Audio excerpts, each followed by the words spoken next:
1993. 13-year-old Eric Smith was sent to prison for the crime, and it wasn't until today, almost 30 years later, he was released. Some of the voices were talking to me. You need to make a sacrifice or we're going to come and get you. You need to do it. What could be worse than a serial killer? Try imagining one in the body of a child. Small, harmless looking, but hiding something truly evil. What happened to turn these kids into killers? Experts have searched for answers. Was your throat cut? Yeah. Oh.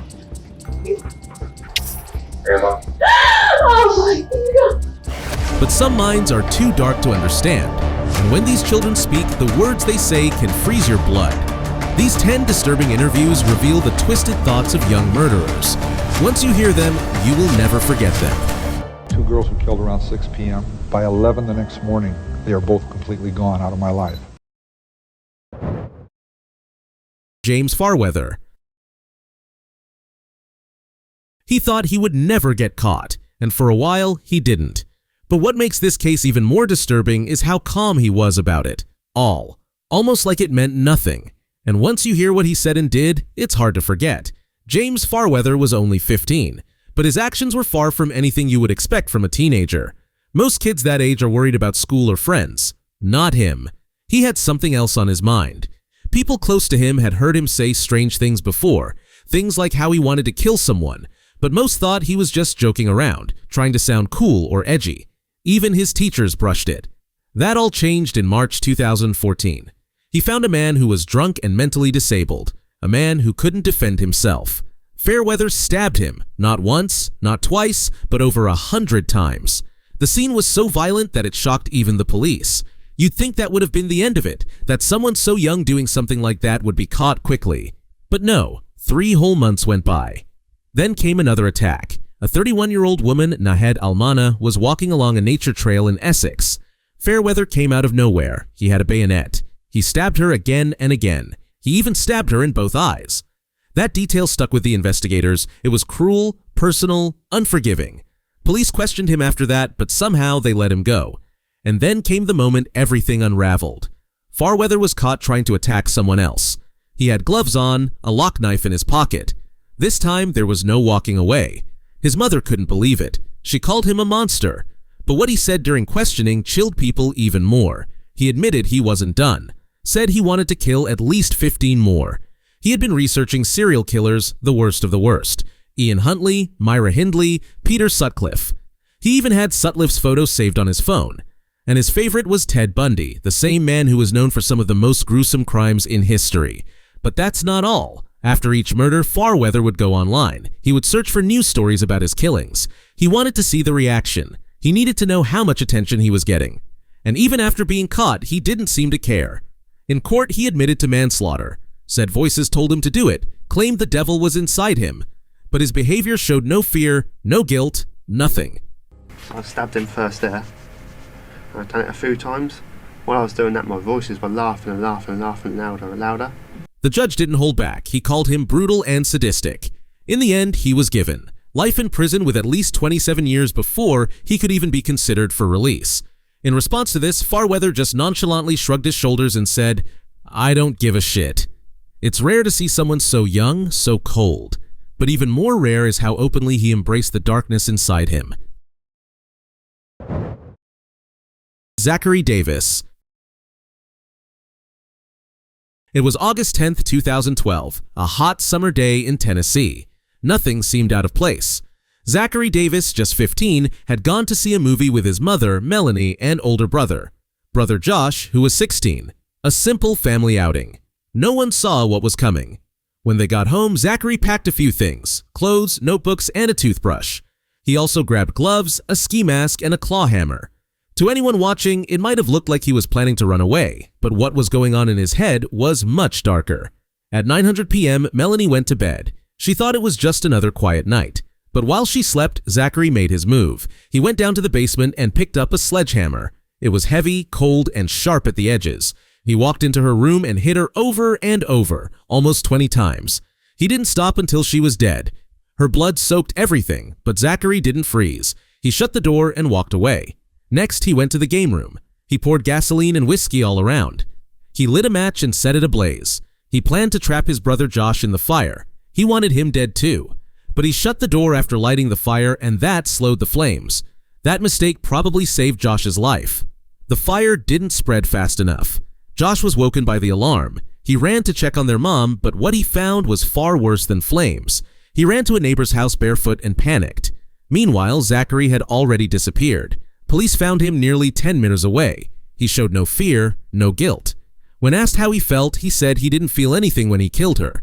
Later, he told investigators that a voice had told him to do it. I feel bad for doing it. But at the time you laughed. Why feel bad now? I think it was a stupid thing to do. A voice in his head that wouldn't leave him alone. When asked if he had any regrets, his answer was sharp. He said he would kill Josh too if he had another chance. He didn't even blink when detectives showed him crime scene photos. He stared at them with a blank face. He said he chose the sledgehammer because it gave him the best chance to make sure she died.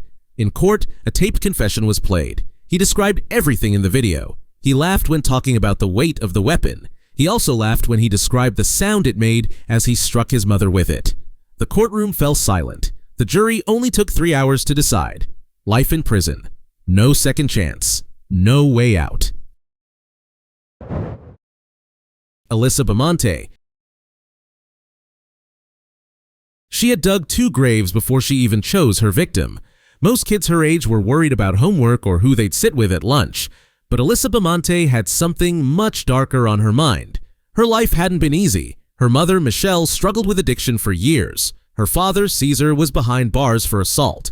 With both parents out of the picture, Alyssa was sent to live with her grandparents in Missouri.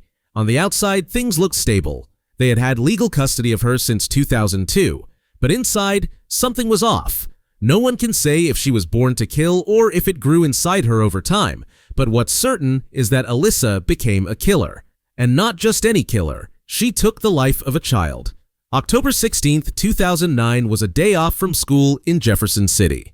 Most teens used the free time to sleep in or scroll through their phones. Alyssa, just 15 at the time, had other plans. That day, she went into the woods behind her grandparents' home and dug 2 holes. Not 1, 2. She left them there, waiting, ready.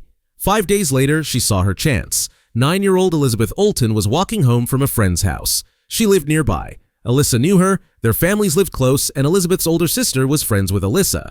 So when Alyssa called out to her, Elizabeth didn't hesitate. What happened next was fast and brutal.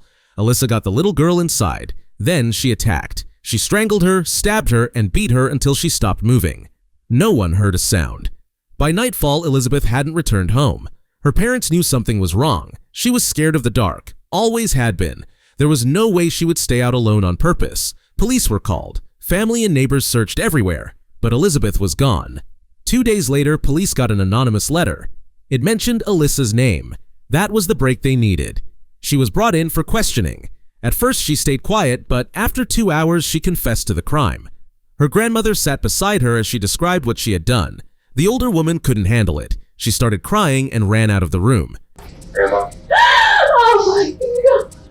Investigators soon learned more about Alyssa's past. Her online activity stood out on Facebook and YouTube. She had posted strange things. She once wrote that killing people was a hobby. She also talked a lot about wondering what it would feel like to kill someone. It shocked everyone. In January 2002, nearly 3 years later, Alyssa reached a deal in court. She pleaded guilty to second-degree murder and armed criminal action. That meant no trial, but the outcome was still severe. She was sentenced to life in prison with a chance of conditional release. On top of that, she got 30 more years for the armed charge. What made this case unforgettable wasn't just her age, it was the way she planned it. From the empty graves to the chilling confession, everything had been done on purpose. Greg Lee. Some cases make headlines because of violence, but others stop people in their tracks because of why they happened. This one, it still has people asking questions. Greg Osley was just 14 when he made a decision that would change everything. His home life wasn't the kind that involved physical beatings, but it wasn't calm either. His dad drank a lot. His mom could lash out emotionally. There wasn't much warmth in the house, and Greg felt it. He kept most of his emotions to himself. But they built up quietly, bit by bit. Things got worse when he saw something that messed with him. He had caught his mom kissing his dad's best friend. He didn't tell anyone at first, but something in him changed after that. He also tried to talk to his parents. He told them about the thoughts he was having. Dark thoughts about hurting himself and even hurting others. But his mom didn't take it seriously. She told him he was watching too many movies and walked away. He felt ignored, like no one was hearing him, not even when he was practically begging for help. Then one night, February 27, 1993, Greg acted on those thoughts. He picked up his dad's shotgun. First, he shot his father in the head. His mother tried to run for the phone. He followed her and shot her twice. Both were dead within minutes. Afterward, Greg drove to a friend's house. He told his friend everything. Then, almost as if trying to undo it, he went back to the scene. He called the police and claimed he had just gotten home and found his parents like that, but it didn't hold up. The friend came forward and told the truth. Greg was tried as an adult and he pleaded guilty. The judge sentenced him to 60 years behind bars. But the strange part came years later. Greg agreed to talk to the media. He wrote that for the longest time he couldn't even tell himself why he had done what he did. But he said that about a year before the interview, he started to figure it out. He said he wanted to start explaining things to the community where it all happened.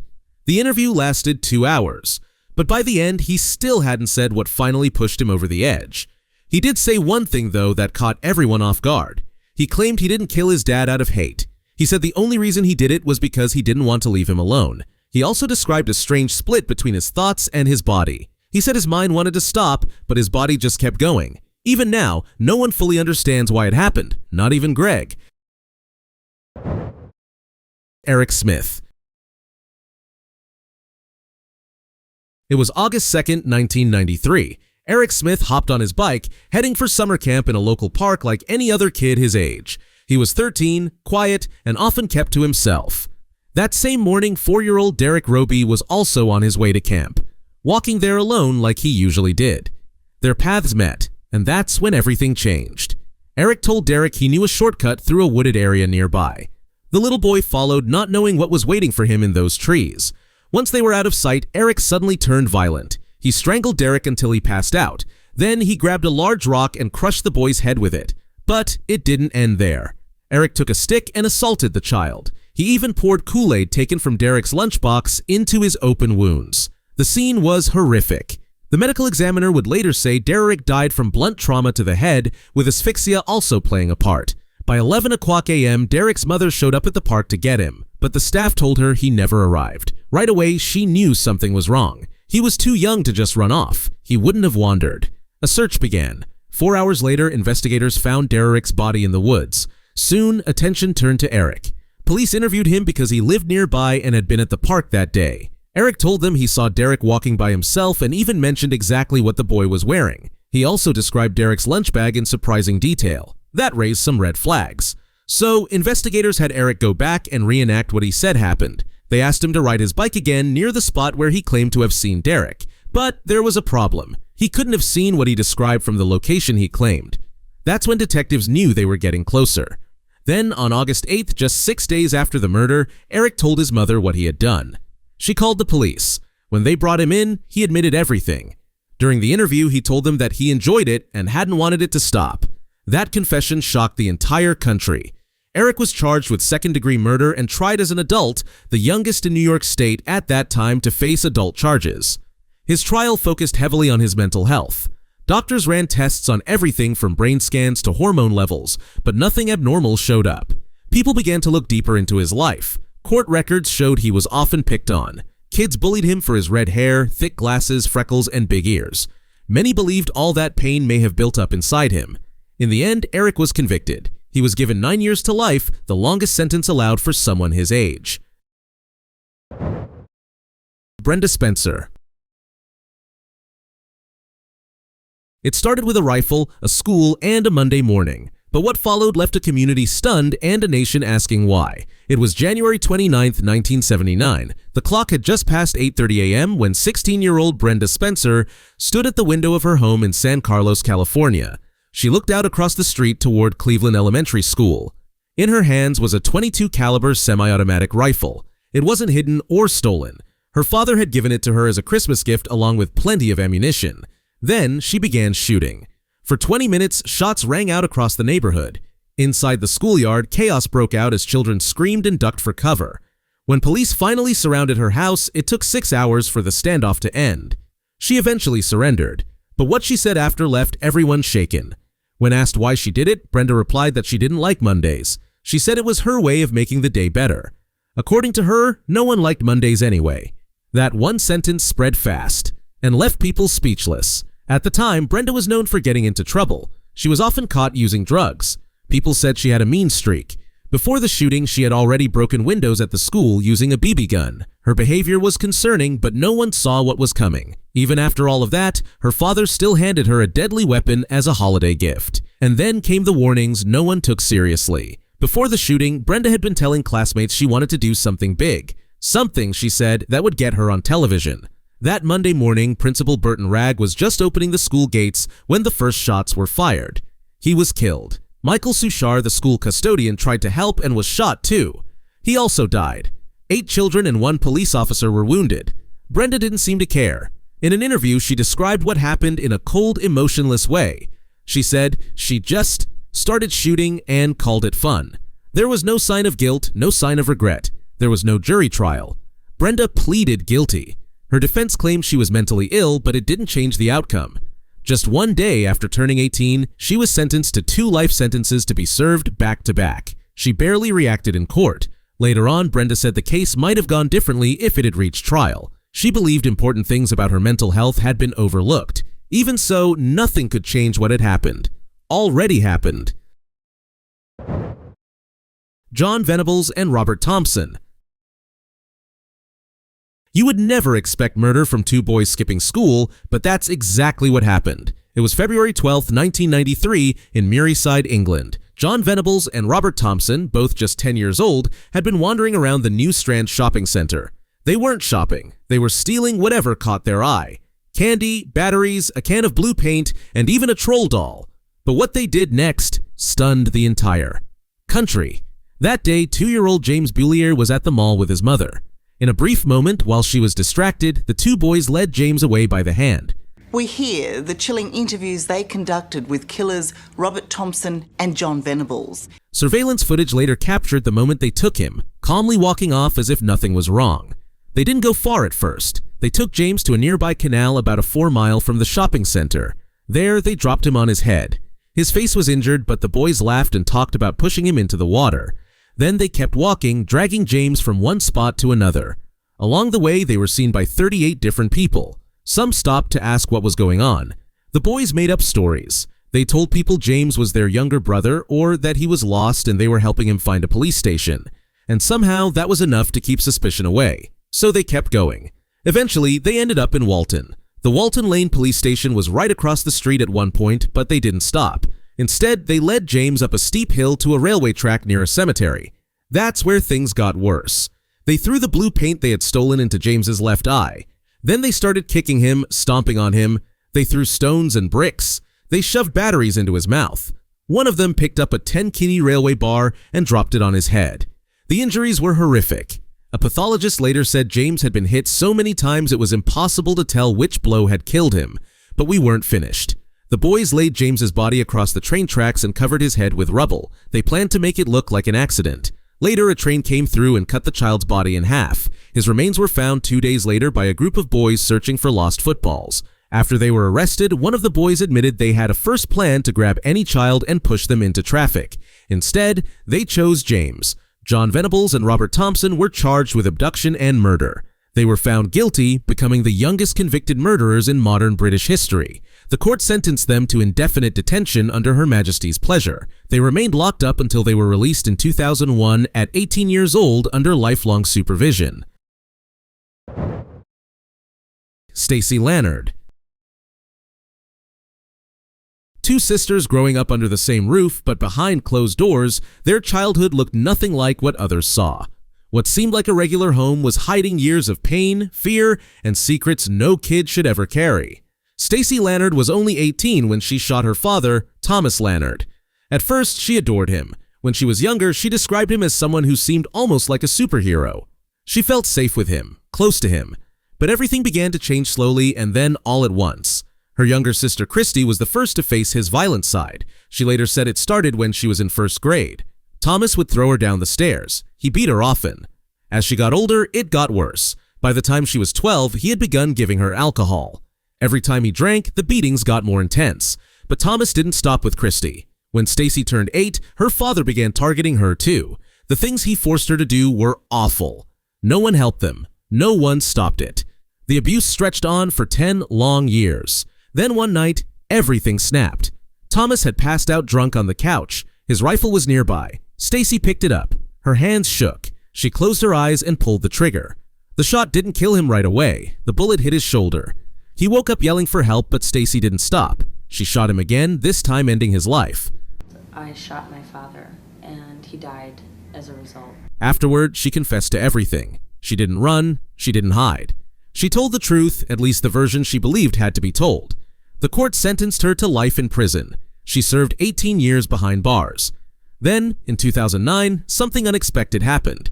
The governor stepped in and commuted her sentence. Stacy walked free, but not everyone agreed with the decision. The prosecutor in the case spoke out. He believed she had lied about what happened. In his opinion, Stacy's motive wasn't survival. It was money. After her father's death, she received a $500,000 inheritance. He believed that's what she was after all along. That accusation still raises questions to this day. Did she finally stand up to years of abuse, or did she cover up a calculated decision under the weight of a powerful story? There are people on both sides. Some say she saved herself, others think she planned it out. Michael Hernandez. There are moments when a normal school day turns into something no one could have predicted. No loud warnings, no signs from the sky, just a hallway, a backpack, and a bathroom stall hiding something unthinkable. It was a morning in February 2004 at Southwood Middle School in Palmetto Bay, Florida. 14-year-old Michael Hernandez walked the same halls as his classmates. Nothing about him stood out, but something dark had been growing inside him. That day, it reached its peak. Michael led his friend Jaime Goff, also 14, into a handicapped bathroom stall. He told Jaime he had something to show him. What happened next was fast, brutal, and planned. Michael pulled out a knife and attacked Jaime, stabbing him over 40 times. He lured a classmate into the bathroom and stabbed him to death 40 times. Then he slit his throat with the same calm he walked in with. Michael cleaned himself up, hid the knife in a special spot inside his backpack, and went to class like nothing had happened. It wasn't long before teachers noticed something strange. One teacher saw blood on Michael and called the police. The investigation moved quickly after that. Police soon discovered something that made the crime even more chilling. Michael had been keeping a journal. In it, he had a list of people he wanted to kill. His sister was on that list. Michael Hernandez to address his own sister in court and explain to her why he planned to kill her. He wrote about famous serial killers like Jeffrey Dahmer and Ted Bundy. He looked up to them. He even said he believed he was on a mission to cleanse the planet. That's what made him feel powerful. During questioning, Michael described the murder. He didn't hesitate. He admitted everything, including an earlier attempt to kill another friend. He had tried to lure that boy into the bathroom the day before, but the boy had gotten suspicious and didn't go inside. Michael was charged with first-degree murder and attempted first-degree murder. His lawyers said he was insane, but doctors found him competent to stand trial. In 2008, he got a life sentence. Years later, the United States Supreme Court ruled that juveniles couldn't be sentenced to life without parole. That brought his case back into question. Prosecutors pushed to keep him behind bars. And then more evidence came out, disturbing recordings from jail. Michael had been talking on the phone about serial killers, his love for violence, music, and how he couldn't cry. He sounded proud, not sorry. That helped the court keep his life sentence in place. Michael Hernandez died in prison on April 29, 2021. He was 31 years old. Joshua Phillips. One moment, you're just cleaning up your kid's room. The next time you're discovering something so dark, it changes everything. That's what happened to Joshua Phillips's mom. And what she found would shock not just her, but an entire neighborhood. It was a normal morning in Jacksonville, Florida. Joshua had already left for school. His mom, Missy Phillips, was tidying up when she noticed a wet patch under his bed. Thinking it was just a leak from the waterbed, she leaned in for a closer look. But the situation started to feel off.